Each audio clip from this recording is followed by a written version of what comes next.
नंगलापाली से। मैं PhD scholar हूँ हिस्ट्री डिपार्टमेंट से। तो मेरा इंटरनेशनल एक सेमिनार था विकसित भारत 2047 विजन। तभी मैंने एक शादी के कार्ड पे देखा कि ग्राम पाठशाला की एडवर्टीजमेंट छपी हुई है। तो मेरे दिमाग में ख्याल आया कि इससे ज़्यादा अच्छा तो कुछ हो ही नहीं सकता, क्योंकि शिक्षित होगा तभी तो विकसित होगा ना भारत। तो तभी मैंने राजवीर पिलवान भैया हैं करावल नगर से, मैंने तुरंत उनको फ़ोन करके पूछा कि भैया ये क्या है ग्राम पाठशाला, मुझे बताइए ज़रा।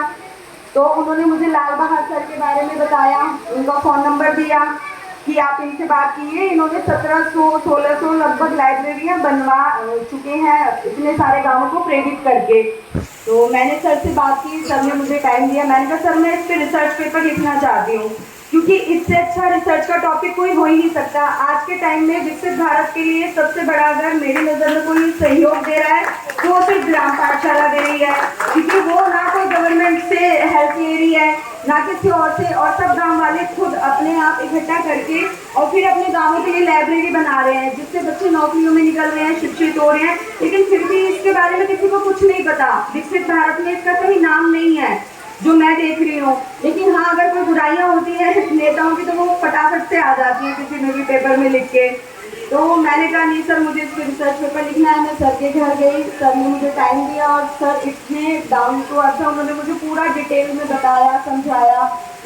फिर इस पर कोई बुक थी नहीं, तो मैंने सर से ही फ़ोन पे पूछ के और जितनी भी मैंने उनकी जानकारी ली, इंटरव्यू रिकॉर्ड किया, उसके आधार पे ये पेपर लिखा। तो ये पेपर मेरा है नहीं, ये पूरा सर का ही है। मैंने सिर्फ कलम से लिखा है, शब्द सारे सर के हैं, उनकी मेहनत है, ग्राम पाठशाला की मेहनत है। और वो मेरा रिसर्च पेपर मैंने बुक सिलेक्शन के लिए भेजा, रिसर्च पेपर की, वो सिलेक्ट हो गया। उसको नेशनल एजुकेशन का अवार्ड मिला बेस्ट पेपर का, और फर्स्ट पेपर लिखा गया, उसको इतना बड़ा अवार्ड मिला। ये पेपर मैं पूरी तरीके से ग्राम पाठशाला को ही समर्पित करती हूँ, क्योंकि ये नहीं होता तो ये पेपर भी नहीं होता।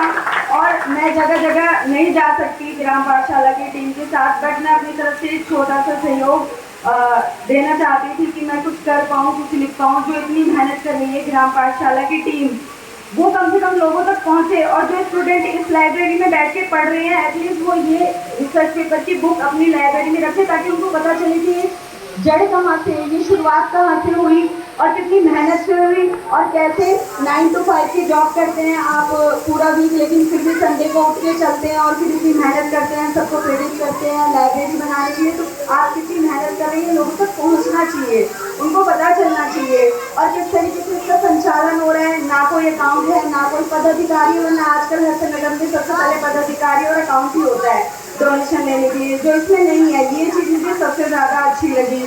तो लोगों को इसके बारे में पता होना चाहिए। मैं चाहती हूँ आगे जो पीएचडी स्कॉलर हो वो इस चीज़ पे रिसर्च करें, क्योंकि आने वाली पीढ़ियों को ये तो पता होना चाहिए जो हमारे पूर्वज हमारे लिए करके गए हैं इतना बड़ा काम, कल को पूरा भारत में लाइब्रेरी ज़रूर बनेगी।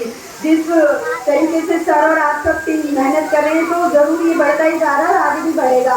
तो लोगों को इसके बारे में पता चलना चाहिए कि ये कैसे शुरू हुआ, कहाँ से शुरू हुआ, और आप लोगों की इतनी मेहनत है इसमें। तो ये बुक मेरे पास आ गई और मैं इस सर को, ग्राम पाठशाला की टीम को गिफ्ट करना चाहती हूँ, क्योंकि ये उन्हीं की है तो मैं उन्हीं को देना चाहती हूँ। सर प्लीज आए।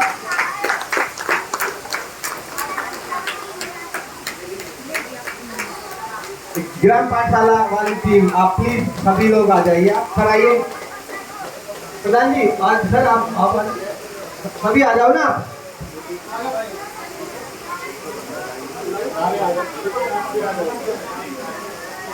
और हमारे हम और आज इतने अच्छे मौके पर मेरे फादर इन लॉ भी मेरे साथ हैं, डॉक्टर ओम प्रकाश भड़ाना, तो वो भी हमारे साथ टीम को गिफ्ट करेंगे।